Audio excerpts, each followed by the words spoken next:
Hello दोस्तों, कैसे हो आप। मैं आशा करता हूं आप लोग बहुत बढ़िया होंगे, मस्त होंगे, जबरदस्त होंगे और आप लोगों का केवीएस का प्रिपरेशन बहुत बेहतर ढंग से चल रहा होगा। दोस्तों आज के क्लास में हम लोग बात करने वाले हैं जो आज का एग्जाम आपका हुआ है केवीएस का, उसके प्रश्नों के शिफ्ट 1 और शिफ्ट 2 दोनों के बारे में हम लोग बात करने वाले हैं। आज का जो पेपर था थोड़ा मॉडरेट था, इजी भी था, उसमें आपको कोई तकलीफ नहीं है। तो चलिए हम लोग बिना विलंब के हुए उनको कॉन्सेप्ट को सीखते हैं और कैसे उन प्रश्नों को आप आसानी से बना सकते हैं उनको देखते हैं। जो भी क्वेश्चन आपको हमारे पास मिल पाए हैं उन्हीं प्रश्नों को हम लोग देखेंगे। कुछ प्रश्न तो आपको मिल ही नहीं पाए हैं, जो भी आपको मुझे उपलब्ध हुए हैं उन सभी प्रश्नों को हम लोग देखते हैं। तो इस वीडियो में अंत तक बने रहिएगा और यदि अभी तक नहीं चैनल को सब्सक्राइब किए हैं तो जरूर सब्सक्राइब कर लीजिएगा। चलिए बिना विलंब के हुए देखते हैं कि आज के पेपर में क्या पूछा गया है और उन्हें कैसे सोल्व करना है।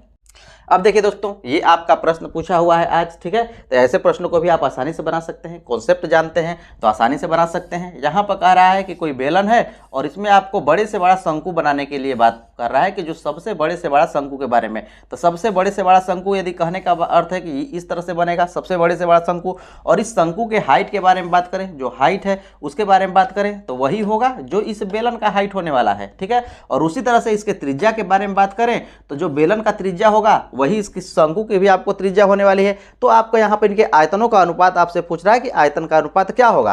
तो यदि बेलन के आयतन के बारे में बात करें तो क्या होता है pi r square h, pi r square h आपको बेलन का आयतन होता है। यदि शंकु के आयतन के बारे में बात करें तो इसका भी आप जानते हैं कि ये भी आपको पाई आर स्क्वायर एच होता है। क्या कोई दिक्कत है? यहाँ तक तो आपको कोई दिक्कत नहीं होनी चाहिए। 1/3 पाई आर स्क्वायर एच होता है। ये है आपका बेलन का, जो आपका यहाँ पर सिलेंडर है ना, ये आपका सिलेंडर का आयतन है, ये आपका सिलेंडर का आयतन है और ये आपका कोन का आयतन है। कोई दिक्कत है? यहाँ तक तो आपको कोई दिक्कत होनी नहीं चाहिए, इसमें आपको कोई तकलीफ नहीं होनी चाहिए। ये दोनों आयतन बराबर है तो जो कट रहा है उसको काट दीजिए, ठीक है। यहाँ से आप काट सकते हैं। देखिए पाई आर स्क्वायर एच से आपको पाई आर स्क्वायर एच क्या हो जाएगा? कट जाएगा। ये क्या हो गया? आपको कट जाएंगे। अब आपको मिला क्या? ये आपको बटा में है, इधर जाएगा तो ये आपको 3 हो जाएगा और आपको बराबर 1 हो जाएगा, ठीक है। तो इनका अनुपात के बारे में बात करें, अनुपात क्या हो जाएगा? 3 अनुपात आपका 1 हो जाएगा। अर्थात तो जो सिलेंडर का आयतन हो क्या होगा? 3 गुना अधिक होगा इस आपको शंकु से, तो 3 अनुपात 1 आपको प्राप्त हो गया। और इसी के बारे में आपसे पूछ रहा है कि क्या अनुपात होगा। तो ऐसे प्रश्नों को आप आसानी से बना सकते हैं, सिर्फ आपको कॉन्सेप्ट पता होना चाहिए। कॉन्सेप्ट पता है तो आसानी से बना सकते हैं। तो चलिए हम लोग नेक्स्ट क्वेश्चन की ओर चलते हैं और देखते हैं कैसा प्रश्न पूछा गया है। अब देखिए दोस्तों, ऐसा क्वेश्चन भी आपसे पूछा गया है, मिसिंग नंबर के बारे में आपसे क्वेश्चन पूछा गया है। तो ऐसे प्रश्नों को आप कैसे बनाएंगे? आसानी से बना सकते हैं। इनका रिलेशन ढूंढिए कि क्या है रिलेशन। ध्यान दीजिएगा, यहाँ पे यदि हम लोग बात करें तो 2 8 यदि हम लोग गुना करते हैं तो 16 होता है, और 16 में ये वाली संख्या यदि हम लोग जोड़ देते हैं तो 19 आपको प्राप्त हो जा रहा है। उस तरह से देखते हैं क्या आगे फॉलो कर रहा है। यहाँ देखिए 6 दूना के 12 हम लोग करते हैं, गुना करते हैं, ठीक है ना। तो ये होता है 12 और इसमें क्या करते हैं हम लोग यदि 4 जोड़ देते हैं तो ये वाली संख्या आपको प्राप्त हो जा रही है 16। 6 दूना के 12 4 16। उसी तरह से यहाँ पर भी यही क्रिया होगी। इसमें क्या होंगे? आपस में गुना होंगे। गुना होगा तो क्या होगा? 5 3 15 हो जाएगा। अब यहाँ पर 20 होना चाहिए। क्या होना चाहिए? 20 होना चाहिए। तो यहाँ क्या अब संख्या हो, क्या संख्या हो कि यहाँ पर 20 हो, यहाँ पर क्या संख्या हो? तो यदि यहाँ पर वाट के स्थान पर 5 हो जाए तो 5 3 15 और 5 कर दीजिएगा तो कितना हो जाएगा? आपका 20 हो जाएगा। अर्थात यहाँ पर क्या होगा? वाट के स्थान पर आपका यहाँ पर 5 आ जाएगा और वही उसका आंसर हो जाएगा। तो ऐसे प्रश्नों को आप आसानी से बना सकते हैं। मैं ऐसा करता हूँ कि ये कॉन्सेप्ट आपको समझ में आ रही है। तो चलिए नेक्स्ट क्वेश्चन की ओर चलते हैं। ऐसा एक और क्वेश्चन है, वो भी आपको पूछा हुआ है। अब देखिए दोस्तों, ये आपका प्रश्न है, इसे भी आप आसानी से बना सकते हैं। ये भी आपको पूछा हुआ है, ठीक है ना। आपको फर्स्ट और सेकंड शिफ्ट दोनों आपको पूछा हुआ है। पहले आपको एग्जाम में, कल के एग्जाम में आपको पूछा हुआ है, ठीक है। तो यहाँ पे यदि हम बात करें, इसको भी निकाल सकते हैं। 6 दूना के 12, 12 में आपको जोड़ना है 6 तो आ जाएगा 18। अर्थात यही क्रिया हो रही है, गुना हो रही है और योग की क्रिया हो रही है। तो यहाँ पर भी क्या हो रहा है? देखिए 4 दूना के 8 और 6 यहाँ पर है, ये योग हो रहा है, इनका गुना हो गया है। 8 6 14 हो गया। उसी तरह से यहाँ पर भी बात क्या होगा? इनसे गुना होगा और यहाँ वाली संख्या से योग होगा। तो ये 4 3 12, यहाँ पर 19 है। यहाँ क्या होना चाहिए? तो यहाँ पर यदि 7 हो जाए तो 7 जुड़े तो 19 हो जाए। अर्थात वाट के स्थान पर क्या आएगा? आपका 7 आएगा। आसानी से इसे आप बना सकते हैं। मैं ऐसा करता हूँ कि जब ऐसे प्रश्न आपको अब मिलेंगे तो आप आसानी से बना लेंगे, इसमें आपको कोई तकलीफ नहीं होने वाली है। तो चलिए नेक्स्ट क्वेश्चन की ओर चलते हैं और उनके कॉन्सेप्ट को सीखते हैं। दोस्तों यदि अभी तक नहीं सब्सक्राइब किए हैं तो सब्सक्राइब जरूर कर लीजिएगा। अब देखिए दोस्तों, ये आपका प्रश्न है। आज के एग्जाम में ऐसा प्रश्न आपको पूछा गया था। तो ऐसे प्रश्नों को भी आप आसानी से बना सकते हैं। क्या आप बना सकते हैं? यदि बना सकते हैं तो वीडियो को रोक करके आप बनाने का प्रयास कीजिए। यहाँ पर आपको पूछ रहा है कि इस जो कोण है ना एक्स, इसके बारे में आप बताइए कि ये क्या डिग्री होगा। जबकि एल और एल समानांतर है, ये दोनों रेखाएं आपस में समानांतर हैं और जो कोण ए है 145 डिग्री है। कोण बी आपका यहाँ पे 20 डिग्री है। तो आपका यहाँ पर ए बी सी है, ठीक है ना। ये आपका ए हो गया, ये आपका बी हो गया और ये आपका सी हो गया। तो आपको यहाँ यहाँ बताना है कि कोण सी क्या होगा। ये वाला कोण आपसे पूछ रहा है कि क्या होगा। इसको आप आसानी से बना सकते हैं। क्या करना है वो कुछ नहीं करना है। ये दोनों रेखाएं आपस में समानांतर है तो इनको आगे तक बढ़ाइएगा। इन्हें क्या कर दीजिएगा, आगे तक बढ़ा दीजिएगा समझने के लिए। यहाँ से आप इन्हें आगे तक बढ़ा दीजिएगा। क्या है, ये आपको दोनों समानांतर है तो ये भी क्या होंगी, आपस में समानांतर ही होंगी। इसमें आपको कोई तकलीफ नहीं होने वाली है। जब इन्हें आगे भी बढ़ाइएगा तो क्या होंगे, समानांतर होंगे। अब ध्यान दीजिए, यहाँ पर आप ध्यान दीजिए, यहाँ पर ये क्या है, 145 डिग्री है। ये जो कोण है आपको क्या है, 145 डिग्री है। तो ये जो कोण है जब 45 डिग्री, ये दोनों रेखाएं समानांतर है और देखिए ये कोई तिर्यक रेखा दोनों समानांतर रेखा को काट रही है।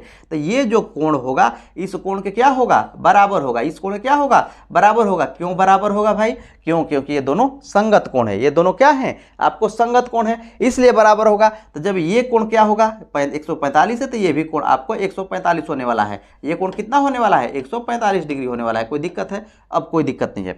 अब ध्यान दीजिए, यहां पर एक आपको एक ट्रायंगल बन रहा है, ये आपको एक ट्रायंगल बन रहा है। तो जब ये 20 डिग्री है, ये 145 डिग्री है, तो इसके बारे में यदि हम लोग बात करें तो ये कितना होगा, ये यहां पर ध्यान दीजिए 15 डिग्री हो जाएगा। यहाँ पर कितना हो जाएगा, 15 डिग्री हो जाएगा। 145 और यहाँ पर 20 को जोड़िएगा तब 65 आएगा, 165 आएगा।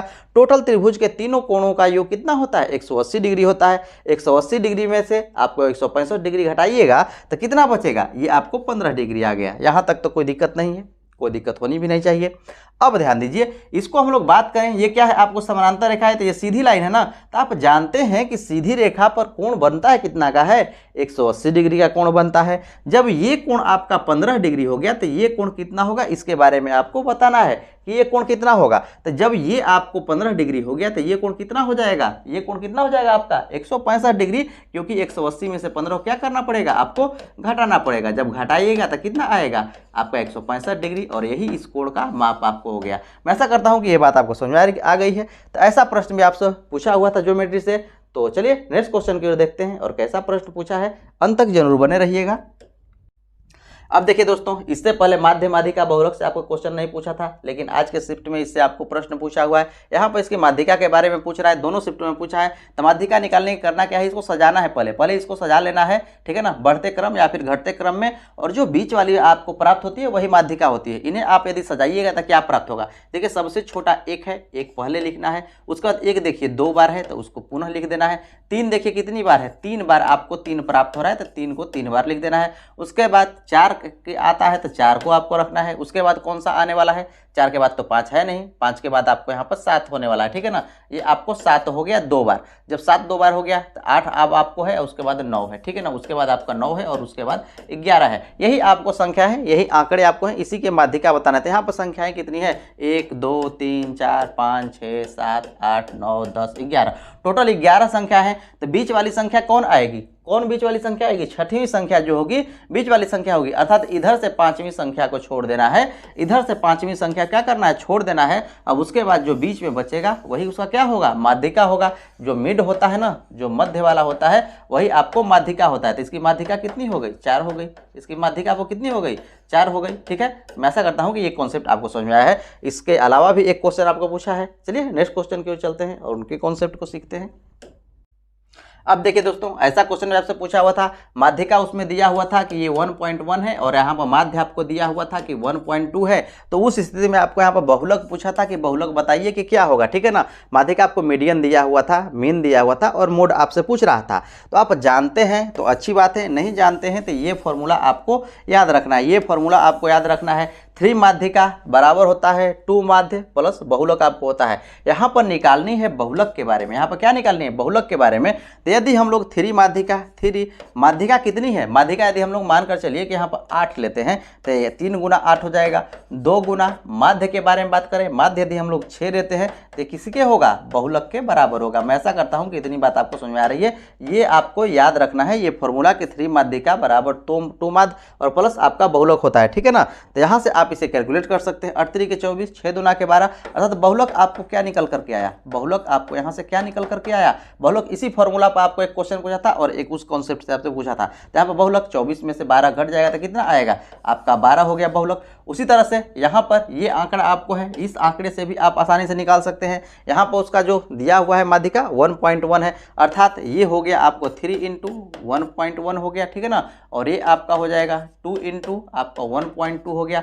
अब इसको आपको निकालना है बहुलक, आपको क्या निकालना है, बहुलक निकालना है, या फिर आपको बहुलक भी दे देगा, बहुलक दे देगा और माध्य दे देगा, कहेगा कि माध्यिका निकालिए, तो भी आप आसानी से इसमें पुट करके निकाल सकते हैं। और नहीं तो आपका यहाँ पर माध्यिका दे देगा, बहुलक दे देगा और माध्य पूछेगा, तो भी आप आसानी से निकाल सकते हैं। यहाँ से आप बहुलक आसानी से निकाल सकते हैं। बहुलक कैसे निकालेंगे, बहुलक कैसे निकालेंगे, वही काम करना है। यहाँ से आप इसमें गुणा करा दीजिएगा तो 3.3 हो जाएगा, ठीक है ना, ये आपका हो जाएगा 3.3 और इसमें आपको घटा देना है 2 से गुणा करके, तो ये 2.4 हो जाएगा, ये 2 पॉइंट आपका यहाँ पर 4 हो जाएगा, ठीक है, ये 2.4, ठीक है। अब इसे आप कैलकुलेट कर लीजिए, यहाँ इसको घटाइएगा तो 13 में से 4 जाएगा, आपको 9 आएगा, अर्थात 0.9 आ गया और ये इसका सही आंसर हो जाएगा। मैं ऐसा करता हूँ कि ऐसे प्रश्न आपको अब जब भी आएंगे तो अब आप आसानी से निकाल लेंगे, इसमें आपको कोई तकलीफ नहीं होने वाली है। चलिए नेक्स्ट क्वेश्चन की ओर चलते हैं और उनके कॉन्सेप्ट को सीखते हैं।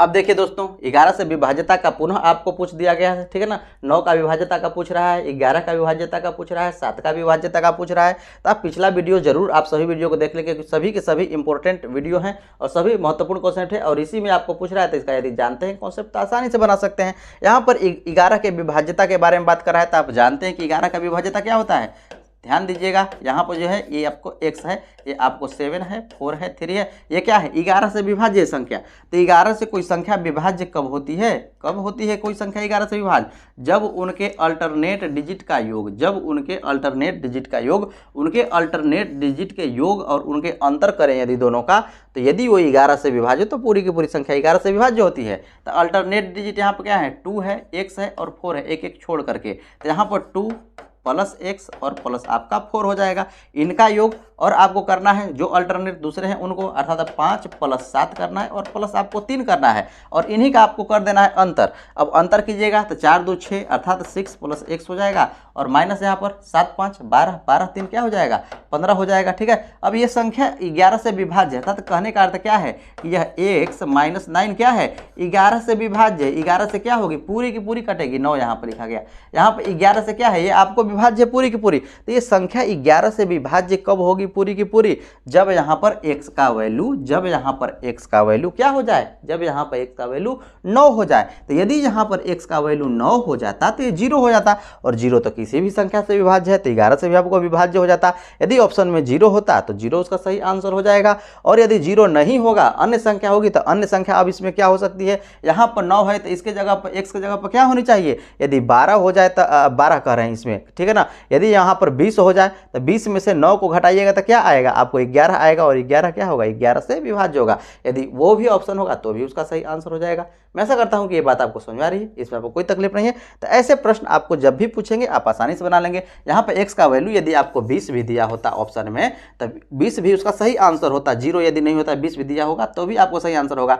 20 में से 9 घटाइएगा क्या आएगा 11 आएगा, 11 का 11 से विभाज्य है पूर्णतः, हाँ विभाज्य है, ये पूर्णतः क्या हो रहा है कट जा रहा है, इसलिए इसका 20 भी ऑप्शन सही आंसर होगा। मैं ऐसा करता हूं कि ये कॉन्सेप्ट आपको समझ में आ रही है, इसमें आपको कोई तकलीफ नहीं है।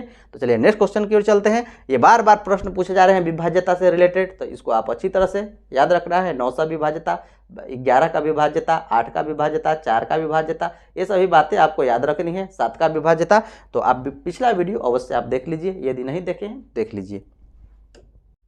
अब देखिए दोस्तों, बार बार आपको पिरामिड से प्रश्न पूछे जा रहे हैं, ट्रायंगुलर पिरामिड से आपको प्रश्न पूछे जा रहे हैं। यहाँ पर आपको इनके शीर्षों, किनारों और पृष्ठों अर्थात फलकों के योग के बारे में आपसे पूछा हुआ था कितना होगा, ठीक है ना। कभी संख्या पूछ रहा है, कभी योग पूछ रहा है। तो यहाँ पर ट्रायंगुलर पिरामिड के बारे में यदि बात किया जाए, त्रिभुजाकार पिरामिड जो है उसके बारे में बात किया जाए, तो उसमें आपको कितने फलक कितने शीर्ष होंगे इसके बारे में हम लोग बात करें तो इसमें शीर्ष कितने होंगे। यदि हम लोग वर्टेक्स के बारे में बात करें तो इसमें शीर्ष कितने होंगे, देखिए 1 है, 2 है, 3 है, 4 है, इसमें शीर्ष कितने प्राप्त हो रहे हैं 4 प्राप्त हो रहे हैं। उसी तरह से इनके हम लोग बात करें, यहाँ पर इनके हम लोग बात करें फलक के बारे में, ठीक है ना, फलक के बारे में, तो कितने फलक इसमें प्राप्त हो रहे थे 1 फलक, 2 फलक, 3 फलक और एक जो इसके बेसमेंट में होगा, बेस में होगा वो 1 फलक। तो फलक भी कितने हो गए आपको 4 हो गए। यदि एज अर्थात किनारे के बारे में बात करें, ठीक है ना, यदि किनारों के बारे में बात करें कितने किनारे हैं तो ध्यान दीजिए, एक किनारा ये है, एक किनारा ये है और एक किनारा आपका ये है। उसके अलावा ये भी क्या है आपको किनारे हैं, ये भी आपको किनारे हैं, ठीक है ना। ये निचली हिस्से वाले किनारे हैं और ये आपको ऊपरी हिस्से वाले आपको किनारे है जो कि आपको इस तरह से बनेगा, ठीक है ना। तो ये आपको किनारे ये ऊपरी वाले हैं और ये आपको नीचे वाले। तो टोटल कितने हुए? आपको 6 हुए, ठीक है। इतनी बात आपको समझ में आ रही है, इसमें आपको कोई तकलीफ नहीं होनी चाहिए। अब यदि हम लोग बात करें कि इसकी फॉर्मूला आपको क्या होना है, तो ये आपको n+1 होता है, ये आपका भी n+1 होता है, और ये जो इसका फॉर्मूला होता है ना आपको 2n होता है। 2n कहने का अर्थ होता है कि जो n है ना यहाँ पर नंबर ऑफ इनके क्या है, एज कह लीजिए, ठीक है ना। एज कहने का अर्थ क्या है, यहाँ पर जो त्रिभुजाकार है ना, तो त्रिभुज के आकार है तो 3 है, अर्थात n का वैल्यू यहाँ पर 3 लेना है। यदि चतुर्भुजाकार होगा तो 4 लेना है, पंचभुजाकार होगा तो 5 लेना है, षष्ठभुजाकार होगा तो 6 लेना है, ठीक है ना। n का वैल्यू आपको 6 हो जाएगा। तो सिर्फ आपको n का वैल्यू आपको यहाँ पर त्रिभुजाकार का है 3 रखिए, चतुर्भुजाकार रहे 4 रखिए, और आसानी से इसको कैलकुलेट कर सकते हैं। मैं ऐसा करता हूं कि ये बात आपको समझ में आ रही है, इसमें आपको कोई तकलीफ नहीं है। तो चलिए नेक्स्ट क्वेश्चन की ओर चलते हैं, अंत तक बने रहिएगा, ये सभी के सभी महत्वपूर्ण है। ये तो बहुत बार पूछा जा रहा है, बार बार पूछा जा रहा है क्वेश्चन। अब देखिए दोस्तों, बार बार ऐसा आपको प्रश्न पूछा जा रहा है, ऐसे प्रश्नों को भी आप आसानी से बना सकते हैं। इसका गुणा करना बहुत ही आसान है। कैसे आप इसका गुणा करा सकते हैं, देखिए ध्यान से। यहाँ पर संख्याएं क्या है, ये आपको 5 9 की संख्या है, आपको ये 3 9 की संख्या है। तो वास्तव में इसे आप लिख क्या सकते हैं, यहाँ पर जो 5 9 की संख्या है, 5 9 की संख्या को आप लिख सकते हैं ना, ध्यान दीजिएगा। यहाँ पर आप इसे लिख सकते हैं इतना माइनस इतना, 5 9 की संख्या को लिख सकते हैं ना इतना, इसमें तो कोई तकलीफ होने वाली नहीं है। और इतना आप लिख सकते हैं, इसमें से 1 घटाएंगे तो आपको वही संख्या आपको प्राप्त होने वाली है। इसमें यदि आप इससे गुणा करा दें तो आपको क्या कोई फर्क पड़ेगा, ये भी आपको 5 9 वाली ही संख्या है घटाने पर, और ये भी क्या है आपको वही है जो आपको 3 9 की संख्या है। इसे आप गुणा कराइएगा, ऐसा न करके इस तरह से गुणा करिएगा तो ज़्यादा टाइम लगने वाला है। इस तरह से यदि आप गुणा कराते हैं तो आसानी से आप इसे करा सकते हैं, ठीक है। तो यहाँ पर इसे गुणा कराइएगा तो ये क्या हो जाएगा, ये 3 9 वाली संख्या हो जाएगा, उस पर 5 0 आपको आ जाने वाला है, ठीक है। ये आपको 5 0 आ गया। अब यहाँ 1 से मल्टीप्लाई कीजिएगा तो वही संख्या, बस अब आपको जो गुणा था घटाव की स्थिति में आ गया। अब घटाव तो आप आसानी से कर सकते हैं, इसे आप घटा सकते हैं। इसे आप घटाते हैं तो यहाँ पर 10 में से 9 जाएगा 1 हो जाएगा, ये 9 में से 9 जाएगा 0 हो जाएगा, 9 में से 9 जाएगा 0 हो जाएगा। यहाँ पर क्या हो जाएगा 9 हो जाएगा, यहाँ पर भी क्या हो जाएगा 9 हो जाएगा, ये आपका 8 हो जाने वाला है, और इधर आपको 9 9 हो जाने वाला है। अर्थात इस टोटल का प्रोडक्ट कीजिएगा तो यही आपको आने वाला है। मैं ऐसा करता हूँ कि इतनी बात आपको समझ में आ रही है। अब उसी तरह से यहाँ पर यदि बात किया जाए, इनका आपको गुणा किया जाए, दोनों देखिए सेम संख्या है, 4 संख्या ये भी है और ये 4 संख्या ये भी है, और 1 की ये संख्या में, किसकी संख्या में, 1 की संख्या में है। तो इनका गुणा आप कैसे कराइएगा, 1 की संख्या कहने का अर्थ क्या है कि इनका स्क्वायर है, ठीक है ना, इनका स्क्वायर है, 2 बार गुणा करिएगा तो स्क्वायर ही है ना।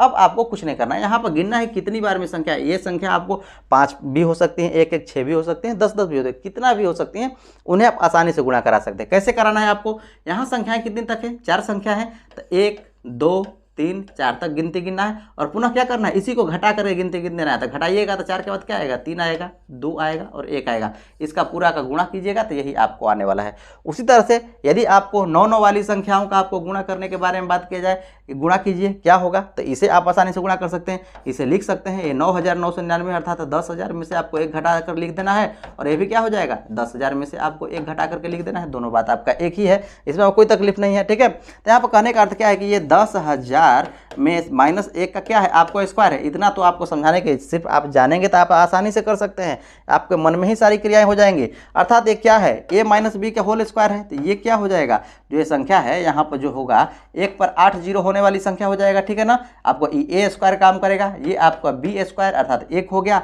और -2ab तो 2 हो जाएगा। a का वैल्यू आपका 4 0 वाला है तो 4 0 इस पर रख लीजिए। बस इसी को जो उतना आपको गुणा कराना था, अब यही आपको कैलकुलेट कर लेना है। बस इसमें से इसको आपको घटा देना है, और एक उसमें क्या करना है, जोड़ देना है।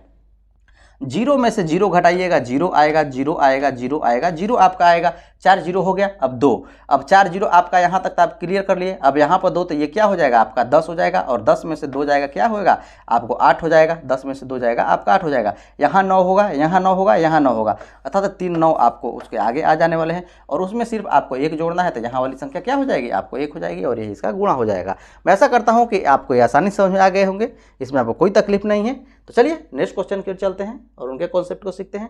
अंत तक बने रहिएगा, ये सभी के सभी काफ़ी महत्वपूर्ण है और पूछे जा रहे हैं, इसलिए मैं आपको बता रहा हूँ। तो चलिए नेक्स्ट क्वेश्चन की ओर चलते हैं।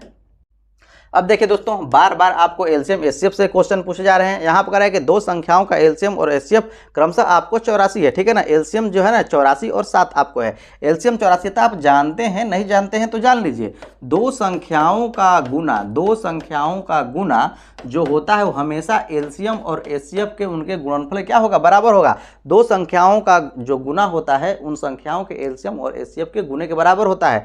बार बार जो क्वेश्चन पूछे जा रहे हैं सेम कॉन्सेप्ट पूछे जा रहे हैं, आप आसानी से सभी प्रश्नों को बना सकते हैं, एक दो क्वेश्चन सिर्फ छोड़ करके, ठीक है ना। तो आपको ये भी कॉन्सेप्ट बार बार आपको प्रश्न पूछे जा रहे हैं, इसे भी आप आसानी से बना सकते हैं। यहाँ पर नंबर 1 नंबर 2, तो यहाँ पर आपको नंबर 1 दिया हुआ है कि 12 है, ठीक है ना। ये आपको एक संख्या 12 है तो दूसरी संख्या के बारे में आपको निकालनी है, जबकि एलसीएम दिया हुआ है कि ये 84 है और जो एचसीएफ है आपको 7 है, ठीक है। आसानी से निकाल सकते हैं। 12 84, अर्थात जो नंबर 2 हो जाएगा कितना हो जाएगा, 49 हो जाएगा। मैं ऐसा करता हूं कि इतनी बात आपको समझ आ रही है, इसमें आपको कोई तकलीफ नहीं है। तो चलिए नेक्स्ट क्वेश्चन की ओर चलते हैं और उनके कॉन्सेप्ट को सीखते हैं।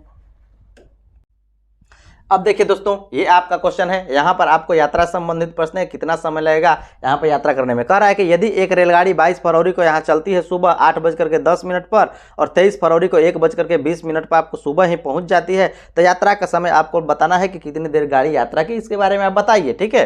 तो यहाँ पर ध्यान दीजिए, यहाँ पर सुबह ही चलती है, क्या करती है आपको सुबह ही चल रही है और उस चलने का टाइम है 8:10 आपको है और AM है, ठीक है ना। ये आपको, और 22 फरवरी है, ये 23 फरवरी अर्थात 24 घंटे के अंदर कहीं आपको बात होने वाला, ठीक है। तो यहाँ पर 1 बजे आपको पहुँची जाती है, यहाँ पर सुबह में ही पहुँच भी जाती है, ठीक है ना। AM में ही आपको पहुँची जाती है और वो टाइम है आपको 1:20 AM है, ठीक है। यहाँ तक तो बात आपको कोई दिक्कत नहीं है। ध्यान दीजिए, यहाँ पर 8 बजे चलती है, 1 बजे आपको पहुँच जाती है। यदि 8:10 पर चली और 8:10 AM तक चलती तो आपको 24 घंटा होता, लेकिन यहाँ पर उससे पहले ही गाड़ी क्या हो जा रही है, बंद हो जा रही है। यहाँ पर गाड़ी क्या हो जा रही है, आपको बंद हो जा रही है। तो आपको बताना है कि ये कितनी देर आपको चली, कितनी देर चली। ध्यान दीजिए, ये दूसरे दिन में कितने देर चली, दूसरे दिन में 1:20 चली। तो पहले दिन में कितनी चली, तो एक दिन में कितना होता है, 24 घंटे होता है, 24 घंटे होता है ना, ठीक है ना, एक दिन में। तो 24 घंटे में से आपको यहाँ पर इसको क्या करना है, घटा देना है। तो घटाइएगा कितना, 8 घंटे आपको 10 मिनट क्या करना है, आपको घटा देना है। तो घटाइएगा तो कितना आएगा, यहाँ इसे घटाइएगा तो कितना आपको आने वाला है, ये आपको 50 मिनट हो जाएगा और ये आपको 23 हो जाएगा। 23 में से 8 घटाइएगा, 15 घंटे 50 मिनट। जो आपको पहला दिन था ना उसमें चला 15 घंटे 50 मिनट और दूसरे घंटे में 1:20, क्योंकि 1:20 तक चला, अर्थात 1:20 चला। कोई दिक्कत है, अब इन्हें आपको जोड़ देना है। तो 50 20 70 मिनट, 70 मिनट कहने का अर्थ क्या है, 1 घंटा 10 मिनट। तो यहाँ पर सिर्फ आपको 10 मिनट रखना है और यहाँ पर 1 घंटा को इधर ले जा कर रख देना है आपको, ठीक है ना। तो यहाँ पर 15 1 16 और 1 घंटा और जुड़ जाएगा, अर्थात उस गाड़ी को समय कितना लगा होगा, 17 घंटे 10 मिनट वो गाड़ी चली हुई होगी इस यात्रा में। मैं ऐसा करता हूं कि ऐसे प्रश्न आपको जब भी मिलेंगे तो इसी कॉन्सेप्ट से आप आसानी से बना सकते हैं, ठीक है। तो इतना कुछ भी यदि आप समझते हैं प्रश्न कह क्या रहा है तो आसानी से, इतना कुछ लिखने पढ़ने का जरूरत नहीं है, आसानी से बना सकते हैं। चलिए नेक्स्ट क्वेश्चन की ओर चलते हैं और उनके कॉन्सेप्ट को सीखते हैं। अब देखिए दोस्तों, ऐसे प्रश्न आपसे पूछे गए थे 25 लीटर में कितना ml होगा। ऐसे प्रश्न भी आपको आसान प्रश्न पूछे गए हैं, ठीक है ना। तो लीटर को ml में बदलिएगा तो 1000 से क्या करना पड़ेगा, गुना करना पड़ेगा, अर्थात 1000 से गुना कीजिएगा तो क्या आ जाएगा, 3 0 आपको आ जाएगा और इतना आपको ml हो जाने वाला, ठीक है ना। यहाँ ट्रिपलेट के बारे में भी आपसे पूछा गया था, ठीक है। ट्रिपलेट के बारे में यहाँ पर कुछ संख्याएं आपको उड़ गई हैं, ट्रिपलेट इधर उधर हो गया, ठीक है ना। यहाँ पर ध्यान दीजिए, 3 4 5 के बारे में बात करें तो यदि आपको ट्रिपलेट याद है, यहाँ पर ट्रिपलेट पहचानने के बारे में करा है कि ये कौन सी समकोण त्रिभुज की भुजाएं हैं उसके बारे में आपको दिया गया है। तो कुछ ट्रिपलेट को तो आपको याद रखना पड़ेगा, आसानी से आपको याद रखने की सिर्फ देखिएगा और आंसर मार दीजिएगा, ठीक है ना। तो यहाँ पे यदि हम लोग बात करें इस ट्रिपलेट के बारे में तो ये आपको ट्रिपलेट होता है। ट्रिपलेट कहने का अर्थ क्या है, 3 4 5 आपको यहाँ पर ट्रिपलेट है। तो कहने का अर्थ क्या है कि दो भुजाओं का योग, जो सबसे बड़ी भुजा होती है ना, दो भुजाओं के वर्गों का योग जो होता है वो सबसे बड़ी भुजा के वर्ग के क्या होता है, बराबर होता है, ठीक है ना। यदि यहाँ पर 3 का वर्ग करेंगे तो 9 हो जाएगा, 4 का वर्ग करेंगे 16 हो जाएगा, जोड़ेंगे तो कितना होगा आपका 25 हो जाएगा, और अर्थात ये जो 5 है ना उसके बराबर है, अर्थात 5 स्क्वायर करिएगा तो 25 आएगा, दोनों क्या होंगे, बराबर होंगे। तो समकोण त्रिभुज की तीनों भुजाएं होती हैं और इन्हें हम लोग कहते हैं ट्रिपलेट, और इसी ट्रिपलेट को आपको याद रखना है। उसी तरह से यदि एक भुजा 8 हो, दूसरी भुजा यहाँ पर 6 हो और तीसरी भुजा आपको 10 हो तो क्या होंगे, आपको ट्रिपलेट होते हैं। ट्रिपलेट करने का अर्थ क्या है, 6 और 8 का वर्ग करके योग कीजिएगा तो 10 के वर्ग के आपको बराबर होगा, अर्थात 100 के बराबर होगा। उसी तरह से 12 5 और 13 आपको होते हैं, ये आपको क्या होते हैं, ये भी ट्रिपलेट होते हैं, ठीक है ना। 12 का वर्ग कीजिएगा, 5 का वर्ग कीजिएगा तो हमेशा और 13 के वर्ग के बराबर होगा। उसी तरह से 8, 15, 17 भी आपको ट्रिपलेट होते हैं। उसी तरह से 1 √2 भी क्या होते हैं, आपको ट्रिपलेट होते हैं। इसका वर्ग कीजिएगा तो आपको कितना हो जाएगा, वर्ग कीजिएगा तो आपका 1 का वर्ग करके जोड़िएगा 2 होगा, और √2 का भी आप वर्ग कीजिएगा तो कितना हो जाएगा, रूट हट करके आपको 2 हो जाएगा। उस तरह से ये भी क्या है, आपस में आपको ट्रिपलेट है। तो मैं ऐसा करता हूँ कि ये बात आपको समझ में आ रही है, इसमें आपको कोई तकलीफ नहीं है। तो इन ट्रिपलेट को आपको याद रखना है, क्योंकि जब भी आपको प्रश्न मिले तो आप आसानी से ट्रिक लगा करके आगे बढ़ जाए। चलिए नेक्स्ट क्वेश्चन की ओर चलते हैं और उनके कॉन्सेप्ट को सीखते हैं। अब देखिए दोस्तों, यदि रीजनिंग के बारे में यदि बात किया जाए तो रीजनिंग से आपको सिर्फ 5 टॉपिक से क्वेश्चन पूछे जा रहे हैं, और सभी आसान क्वेश्चन पूछे जा रहे हैं, बहुत आपको हार्ड क्वेश्चन नहीं पूछे जा रहे हैं। यदि बात किया जाए तो उसमें आपको वेन डायग्राम से बार बार क्वेश्चन पूछा जा रहा है। आज के जो है आपको फादर और सन के बारे में पूछा हुआ था, ठीक है ना। आपको यहाँ पर स्विमर के बारे में पूछ रहा है, इंजीनियर के बारे में पूछ रहा है, सिंगर के बारे में पूछ रहा है कि हमें कौन से वेन डायग्राम को दर्शाते हैं, तो आप आसानी से बता सकते हैं, उसमें आपको कोई तकलीफ नहीं होने वाली है, ठीक है ना। और यहाँ पर बात किया जाए तो सिटिंग अरेंजमेंट से आपको क्वेश्चन पूछे जा रहे हैं। यहाँ पर जो सिटिंग अरेंजमेंट से आपको 2 तरह के क्वेश्चन पूछे जा रहे हैं। यहाँ पर कोई लाइन से बैठा हुआ है, इस तरह से आपको सिटिंग अरेंजमेंट है, और नहीं तो यहाँ पर राउंड में आपको बैठा हुआ है अंदर की ओर मुंह करके, ठीक है ना। ये आपको अंदर की ओर मुंह करके बैठे हुए हैं कुछ लोग, और नहीं तो आपको बाहर की ओर मुंह करके आपको बैठे हुए हैं सिटिंग अरेंजमेंट में, तो आपको यहाँ पर बताना था, ठीक है ना। इस तरह से आपको क्वेश्चन पूछे गए हैं। यदि आप सिटिंग अरेंजमेंट का पहले आप क्लास देख चुके हैं ना, तो आपको आसानी से ये सभी, इसमें कोई आपको तकलीफ होने वाली नहीं है, सभी आसान आपको प्रश्न है, ठीक है। यदि आप प्रीवियस ईयर प्रश्नों को भी देख लिए होंगे तो जो मैं कराया हूं, तो आप आसानी से इन सब प्रश्नों का आप बना सकते हैं, ठीक है। यहाँ पर यदि बात किया जाए तो यहाँ पर सिटिंग अरेंजमेंट, लाइन वाली सिटिंग अरेंजमेंट, और जो राउंड टेबल पर है उसका आपको सिटिंग अरेंजमेंट आपको प्रश्न पूछा गया है। ब्लड रिलेशन से आपको बहुत सारे प्रश्न पूछे गए हैं, डेली आपको पूछे जा रहे हैं, हर शिफ्ट में आपको पूछे जा रहे हैं ब्लड रिलेशन से, और भी आपको आसान प्रश्न पूछे जा रहे हैं। और डायरेक्शन संबंधित आपको प्रश्न पूछे जा रहे हैं, ठीक है ना। दिशा बताइए, इधर चलता है, दाएं चलता है, बाएं चलता है, ठीक है ना। मैं ऐसा करता हूँ कि इतनी बात आपको समझ आ रही है, तो ऐसे आपको प्रश्न पूछे जा रहे हैं। उस तरह से मिसिंग सीरीज से भी आपको प्रश्न पूछे जा रहे हैं। आपको सीरीज में आपको दे दिया जा रहा है, ABCD दे दिया जा रहा है, नहीं तो संख्याएं दे दी जा रही हैं, और उसमें पूछ रहा है कि इस जो मिसिंग सीरीज है इसमें क्या होगा, उसके बारे में बताइए। तो ऐसे प्रश्न आपको पूछे जा रहे हैं, बहुत हार्ड नहीं है, बहुत ही आसान है। तो चलिए हम लोग देखते हैं कि अब आपको क्या पढ़ना है, क्योंकि अब समय कम है, तो आपको किस चीज़ पर फोकस करना है उसके बारे में चलिए जान लीजिए।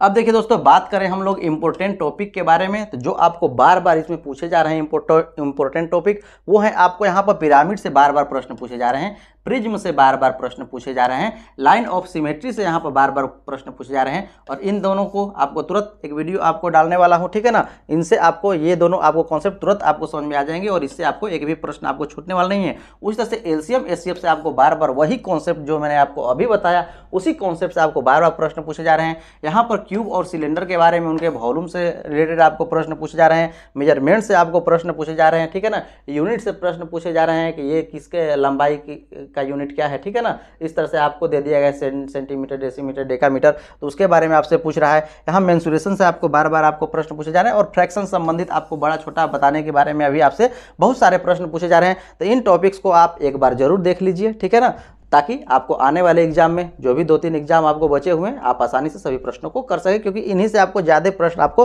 पूछे जा रहे हैं, ठीक है। तो मैं ऐसा करता हूं कि ये बात आप समझ चुके हैं, तो इन पर आप थोड़ा ज़्यादा फोकस कीजिएगा। तो आज के लिए इतना ही, देखने के लिए धन्यवाद। और यदि अभी तक नहीं सब्सक्राइब किए हैं तो सब्सक्राइब जरूर कर लीजिएगा, और इस चैनल पर बने रहिएगा। मिलते हैं इसी तरह की नेक्स्ट इंटरेस्टिंग वीडियो में।